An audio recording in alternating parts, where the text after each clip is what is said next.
The grand medical chamber of the imperial palace gleamed with cold, metallic surfaces and floating holographic displays.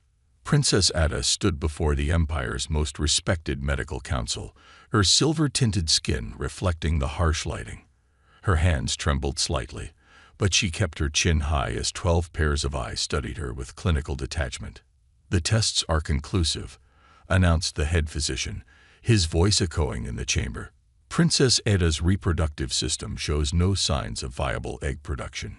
She is, by all measures, infertile." The words hit her like physical blows. Ada had known something was wrong when the regular fertility screenings had taken longer than usual, but she hadn't expected this.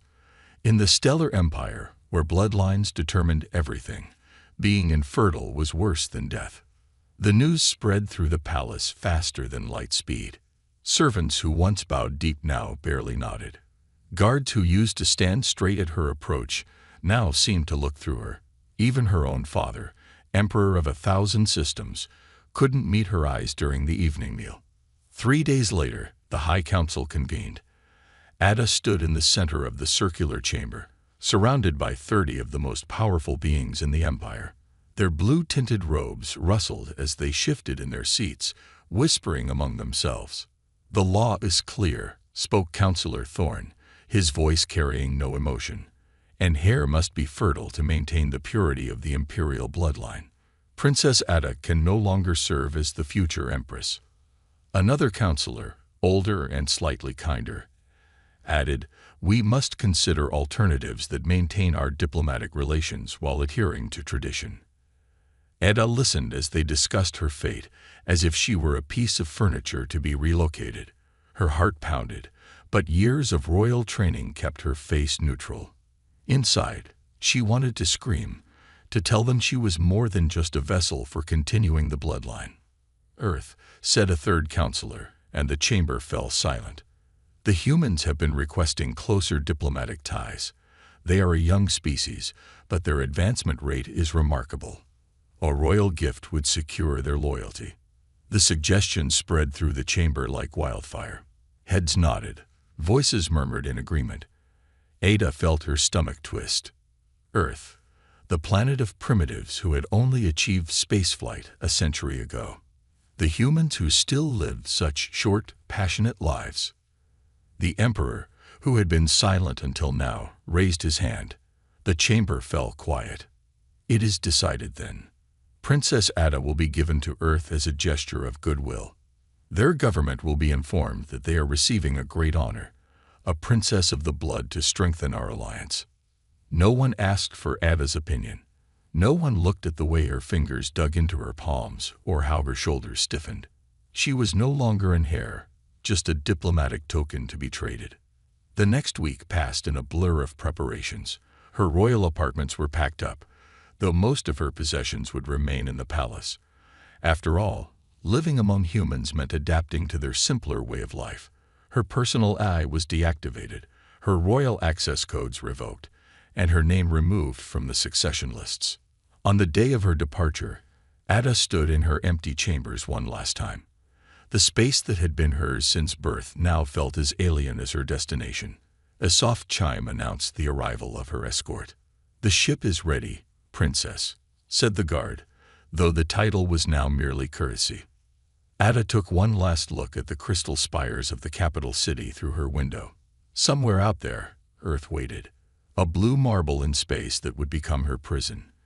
Yet as she walked toward the transport ship, a tiny spark of something unexpected flickered in her chest.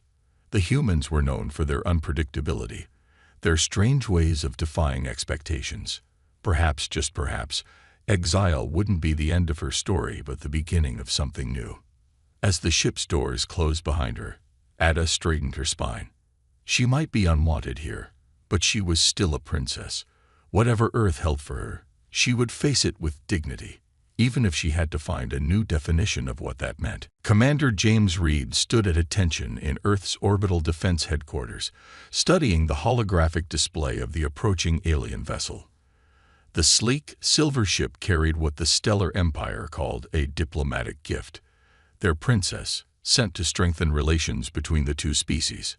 "This isn't just a diplomatic mission," General Thompson said, pacing before the command staff. "The princess is being permanently transferred to Earth's custody.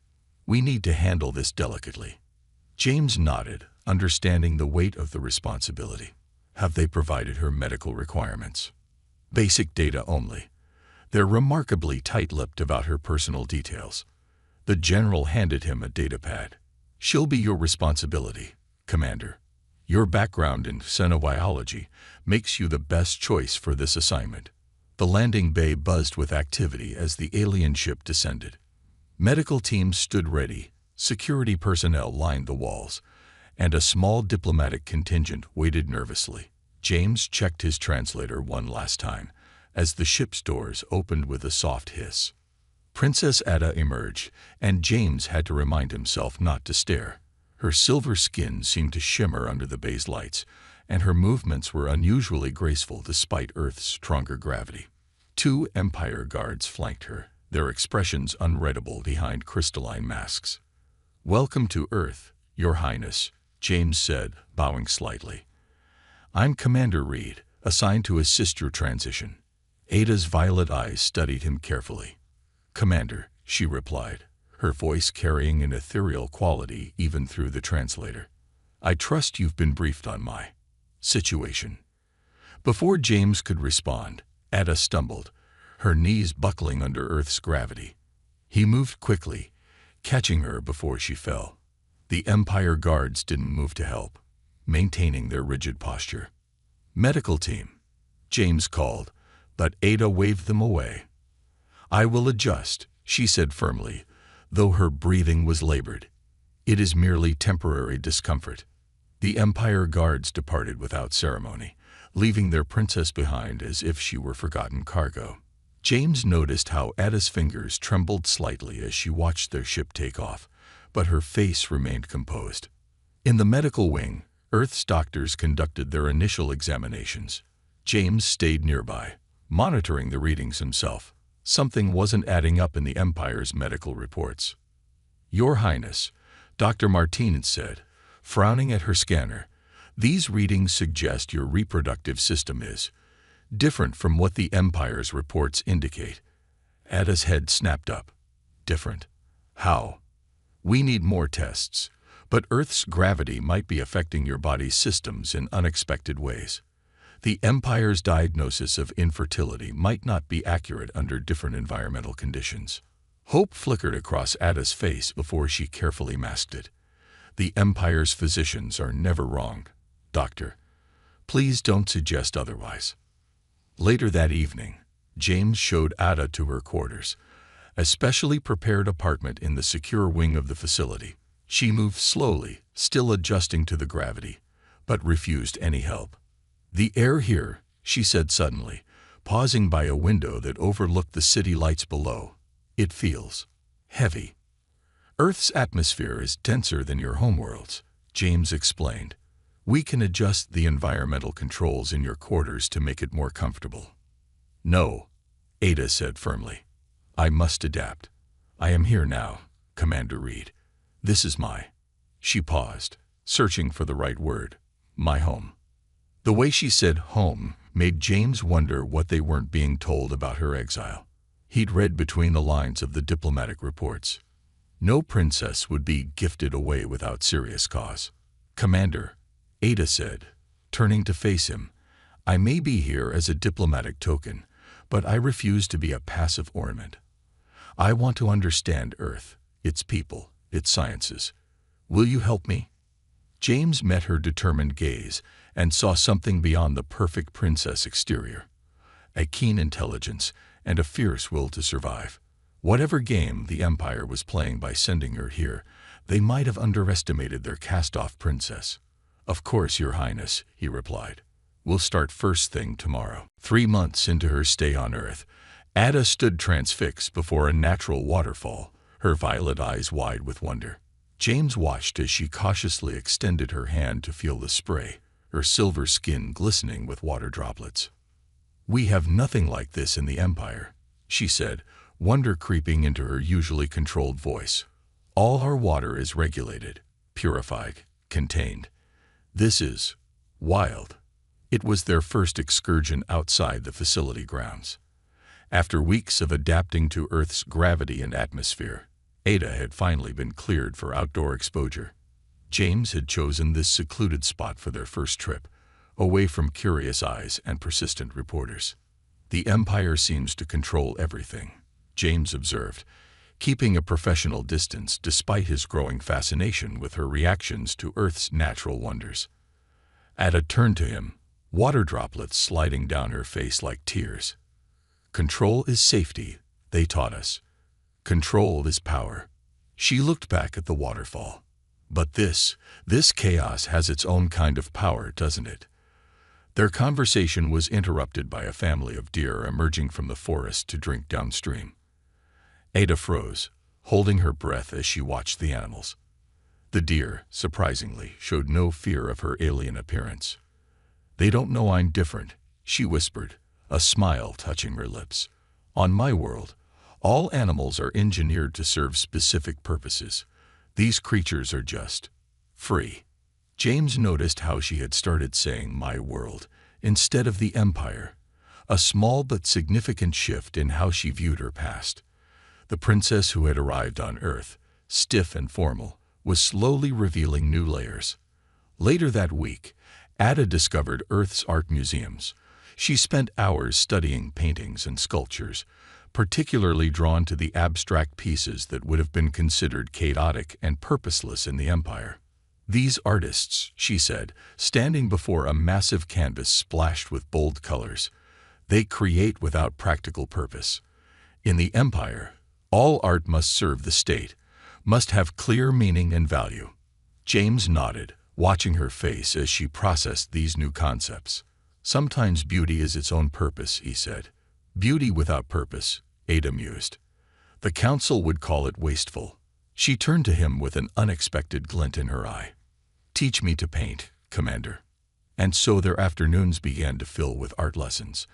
Ada proved to be a quick study, though her first attempts at painting were rigid and technically perfect, just like her royal training. But as weeks passed, her strokes became looser, more experimental. One day, while they were setting up her easel in the facility's garden, a group of children from the staff's daycare center ran past, playing some chaotic game. One small girl stopped, staring at Ada with innocent curiosity. "Why is your skin shiny?" the child asked before her embarrassed caretaker could stop her. Instead of taking offense, Ada knelt down to the girl's level. "Because where I come from, the sun is different," she explained simply. "Would you like to see what I'm painting?" The girl nodded eagerly, and soon Ada had a small audience as she worked on her canvas. James noticed how naturally she interacted with the children, answering their endless questions with patience and even humor, something he wouldn't have expected from her 3 months ago. "You're good with them," he commented later, as they cleaned her brushes. Ada was quiet for a moment. "In the Empire, I was to be a symbol, not a person. Children were never part of my future, even before." She trailed off, then straightened her shoulders. "But here, I'm learning there are many ways to leave a mark on the world." James watched her pack away her art supplies, noting how her movements had become more relaxed, more natural. The princess was still there in her bearing, but something else was emerging. Something uniquely Ada, shaped by Earth's chaotic freedom.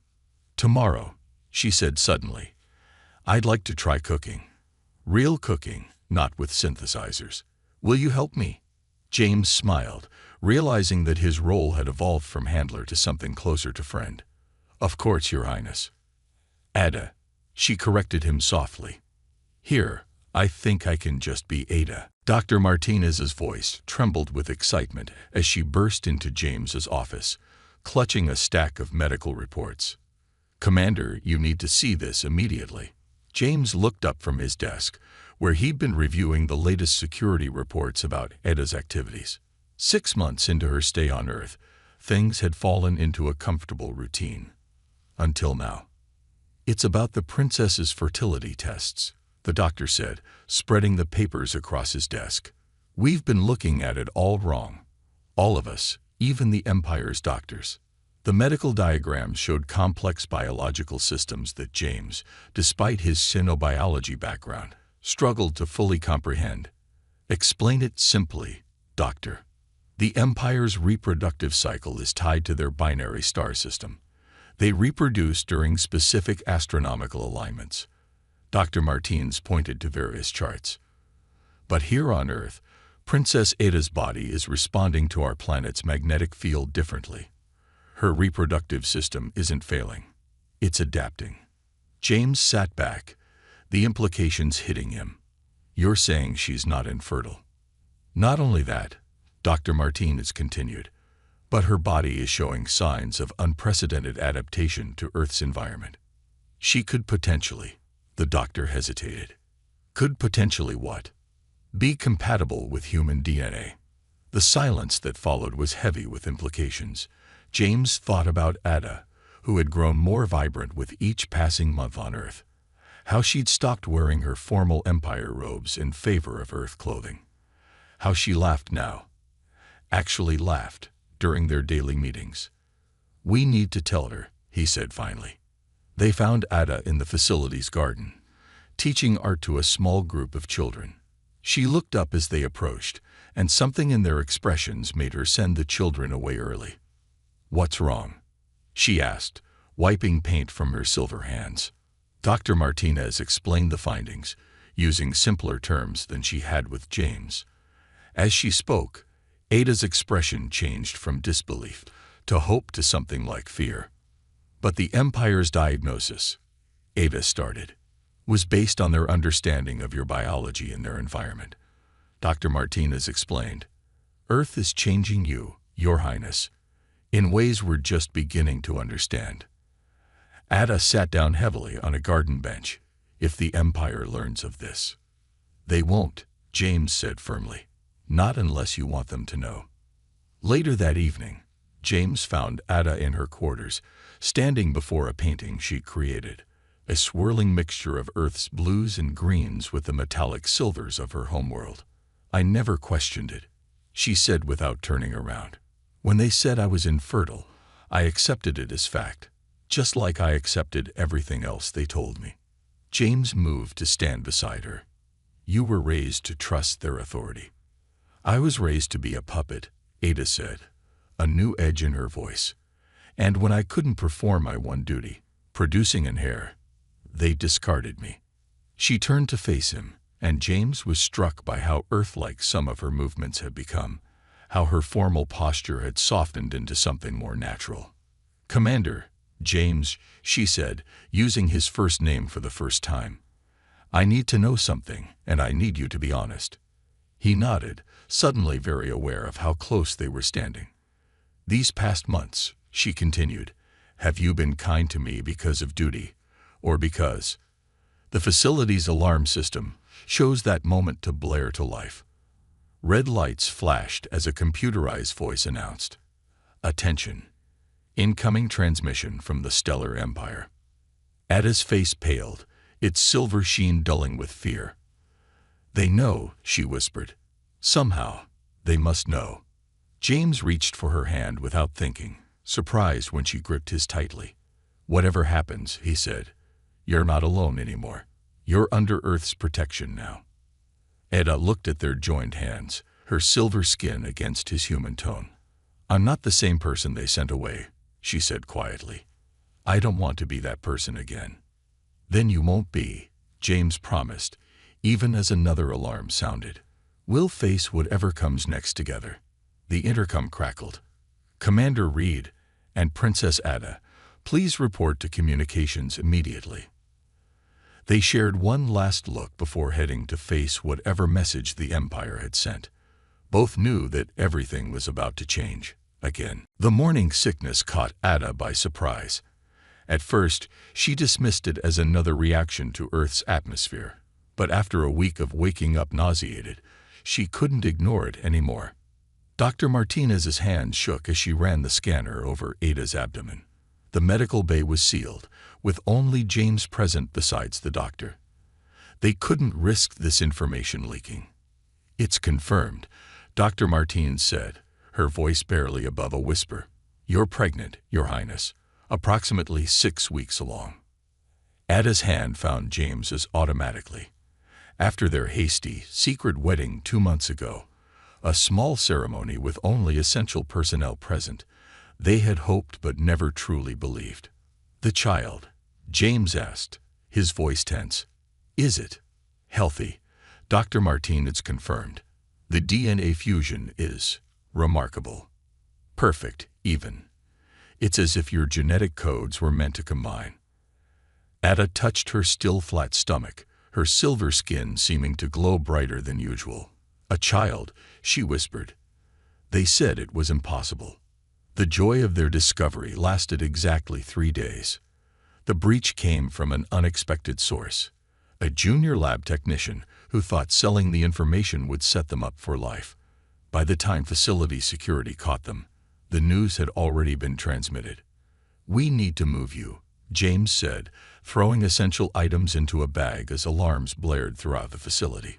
The Empire will send ships as soon as they confirm the news. Ada stood in their quarters, one hand protectively over her stomach. Where can we go? They'll find us anywhere on Earth. Not where we're going, James said, pulling out a secure communicator. Remember Tom, my old friend from the terraforming project on Mars. He's got a research station hidden in the Valles Marineris Canyon system. The evacuation plan moved quickly. General Thompson himself coordinated their escape, using a medical emergency as cover. As they hurried through the facility's underground tunnels, Ada caught fragments of facility communications on the emergency channels. Empire vessels detected entering the solar system. Diplomatic channels flooded with demands. Threat of military action. The small shuttle waited in a concealed hangar. As the ground crew made final preparations, Ada turned to Dr. Martinez, who had insisted on coming with them. The child, Ada said softly. Will it be safe during space travel? The doctor nodded. The artificial gravity will help. And I've packed everything we might need for the pregnancy. We've planned for this, Your Highness. Ada, she corrected automatically. Just Ada now. The launch was kept deliberately low-key. Just another supply run to Mars as far as any observers were concerned. As Earth fell away below them, Ada watched through the viewport, her expression unreadable. Having second thoughts, James asked quietly. She shook her head, thinking about change. A princess of the Empire, married to a human, carrying an impossible child, fleeing to a red planet. She smiled slightly. My old tutors would have a fit. Their quiet moment was interrupted by the ship's eye. Multiple Empire vessels detected on long-range scanners.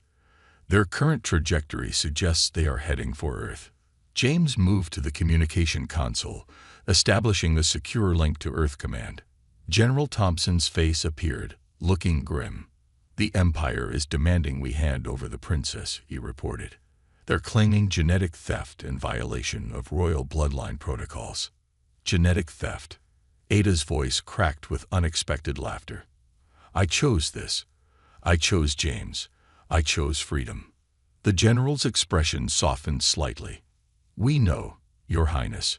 Earth stands by its own. We'll keep them busy while you get to safety. He looked at James. Take care of them, Commander. As the transmission ended, Ada felt the first flutter of movement in her womb.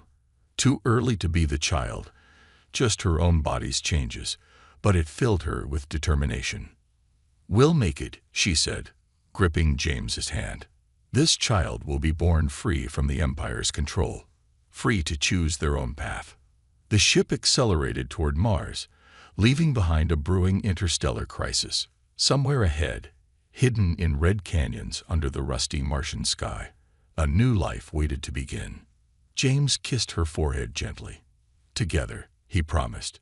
Whatever comes next, we face it together. Ada nodded, watching the stars streak by. She was no longer just a discarded princess. She was a mother-to-be, a rebel, a pioneer. And for the first time in her life, she was exactly where she wanted to be. The Martian research station, buried deep within Valles Marineris, hummed with tense activity. 6 months had passed since Ada and James's arrival, and Ada's pregnancy was now clearly visible, her silver skin stretched over her growing belly. Through the station's reinforced windows, dust storms raged across the red planet's surface, providing natural cover from orbital scans. But even Mars' fierce weather couldn't hide them forever. The Empire has issued an ultimatum, Tom announced during their morning briefing. His years of running the secret research station showed in the tactical way he handled the crisis. They're threatening to blockade Earth unless you returned within 10 standard days. James studied the holographic display showing fleet movements around Earth. How many ships? 20 capital ships, with more arriving daily. Tom rubbed his tired eyes. Earth's defenses are strong, but not against this many Empire vessels. Ada, who had been quietly watching the tactical display, suddenly gripped her stomach. Dr. Martinez was at her side instantly. Just the baby kicking, Ada assured them, but her face showed concern. He's getting stronger. The doctor's scans confirmed it was a boy, a child who carried both human and Empire DNA in perfect harmony. A living proof that their species were more compatible than anyone had imagined. The Empire fears what this child represents, Ada said, resting her hand on her stomach. A future they can't control, change they didn't authorize. Their discussion was interrupted by an urgent transmission from Earth. General Thompson's hologram appeared, looking more worried than they'd ever seen him. "We've intercepted Empire communications," he reported. "They're not just after Ada anymore. They've learned of the child's existence. Their scientists are very interested." The implications hung heavy in the room. The Empire scientists were known for their ruthless pursuit of knowledge. "They want to study him," Ada said, her voice cold. "Like a specimen. Like they studied me when they declared me infertile." James moved protectively closer to her. "It won't happen. Earth won't give in to their demands." "No," General Thompson agreed, "but we're running out of options. The blockade is affecting global commerce. Some nations are pushing for negotiation." After the transmission ended, Ada stood by the window, watching the Martian storms. James joined her, remembering how she'd once stood similarly watching Earth's waterfalls. "I won't let them take our son," she said quietly. "I won't let him grow up in a cage of protocol and power games." "What are you thinking?" James asked, recognizing the determined look in her violet eyes. "I'm thinking it's time to stop hiding." She turned to face him. "I'm thinking it's time to remind the Empire why they made me Heir in the first place." Over the next few days, Ada worked with Tom's communication experts to prepare a message. When it was ready, they bypassed the Empire's ships, broadcasting directly to every world in the Empire using old emergency channels Ada still remembered from her royal training. The message showed Ada, her pregnancy visible, standing proud beside James. She spoke not as a disgraced princess, but as someone who had found her own power. "People of the Empire," she began, "I am Ada, daughter of stars, now citizen of Earth. The Empire told you I was flawed, infertile, unworthy. They lied. They feared what they couldn't control: change, growth, evolution." She gestured to her stomach. "This child represents not just my future, but a possible future for all our peoples. Will you let fear of change drive us to war, or will you dare to imagine something new?" As the message played across Empire worlds, something unexpected happened. People began asking questions. Why had their princess really been sent away? What else had the Council hidden? Reports filtered in through Earth's intelligence networks. Protests on outer Empire worlds, demands for reform in the capital, younger nobles speaking out against the old laws. It might not be enough, Tom warned as they monitored the reactions. "No," Ada agreed, "but it's a start. Sometimes all people need is permission to question what they've been told is impossible." That night, as Martian storms held outside, Ada felt her son kick particularly hard. She smiled, remembering how she'd once believed she'd never feel this. "Your mother is starting a revolution," she whispered to her unborn child. "But don't worry, It's not the first impossible thing I've done this year. The medical bay of the Martian research station blazed with activity as Ada's labor reached its final stages. Dr. Martins worked efficiently, monitoring both mother and child's vital signs on equipment specially modified for Ada's unique physiology. One more push, the doctor encouraged, while James held Ada's hand, her silver skin almost luminescent with effort. With a final surge of strength, Ada brought their son into the universe. The room fell silent for a moment before a strong cry filled the air. A sound that would change history. "He's perfect," Dr. Martins announced, her voice thick with emotion as she examined the child. 5 fingers, 5 toes, healthy lungs. She paused, watching in amazement as the baby's skin shifted between human tones and a subtle silver sheen, adapting to the temperature changes around him. "Alexander," Ada whispered, touching her son's cheek as James carefully placed him in her arms. They had chosen the name together, ancient enough to satisfy Empire tradition, but firmly rooted in Earth's history. The baby opened his eyes, revealing irises that swirled with both his father's brown and his mother's violet. He looked up at his parents with an awareness that seemed beyond his few minutes of life. Their quiet family moment was interrupted by Tom's urgent voice over the intercom. "Multiple ships dropping out of hyperspace. But something's different." James rushed to the observation deck, leaving Ada with their son and the medical team. Through the dust storms, he could make out the distinctive shapes of Empire vessels, but they weren't in attack formation. The incoming transmission carried a familiar signature. "This is Grand Council Member Thane requesting permission to approach. We come in peace, under the flag of parley." Within hours, the Martian station's main conference room hosted an unprecedented meeting. Council Member Thane, who had once voted to exile Ada, now stood before her with visible amazement as she held her healthy son. "The Empire is changing," he reported. "Your message sparked something we couldn't contain. The younger generation especially. They're demanding reforms, new thinking, evolution." "And the High Council?" Ada asked, her voice steady despite her exhaustion. "Divided. But those of us who see the future clearly have taken control." He paused, looking at Alexander. "This child, he proves everything we thought we knew about our limitations was wrong." James stepped forward. "What exactly are you proposing?" "A new accord," Thane replied. "Recognition of your union, your child's legitimacy, and a new form of cooperation between our peoples. Earth has shown us that change doesn't mean destruction. It means growth." Alexander chose that moment to demonstrate his unique heritage, his skin shimmering with patterns of silver, and rose as he responded to the room's emotions. The sight made even the stoic council member smile. "He is remarkable," Thane admitted.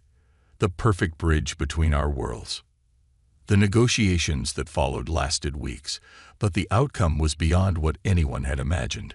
Earth and the Empire established new protocols for cultural exchange, scientific cooperation, and even marriage between their peoples. 1 month after Alexander's birth, Ada stood before representatives from both worlds. Her son in her arms, James at her side, she addressed the gathered assembly. "My son belongs to no single world, no single species. He is neither fully human nor fully Empire, and that is his strength. Through him, we see that our differences need not divide us. They can unite us, create something new and wonderful." As if understanding his role, Alexander reached out with tiny fingers that shifted between silver and rose, grasping at the light that streamed through the station's windows. The gathered diplomats watched in wonder as the child smiled, his dual-colored eyes bright with possibility. "The old laws said I was broken," Ada continued, her voice carrying the strength of her journey. "But sometimes what appears broken is simply taking a new form. My son is proof that the universe has more possibilities than we imagine, if we're brave enough to embrace them." As she finished speaking, James squeezed her hand, and Alexander made a sound that might have been a laugh. Together, they had rewritten what was possible, their family. Impossible by every law and prediction, had become a symbol of hope, a bridge between stars. In the years that followed, people would tell their story differently, some focusing on the politics, others on the science, many on the romance, but all agreed on one thing. It began with an unwanted princess who dared to define herself, and ended with a child who would forge a path between worlds. Alexander, first of his kind, reached for the stars with hands that shimmered silver and rose, while his parents watched with pride, knowing that sometimes the greatest revolutions begin not with wars, but with love.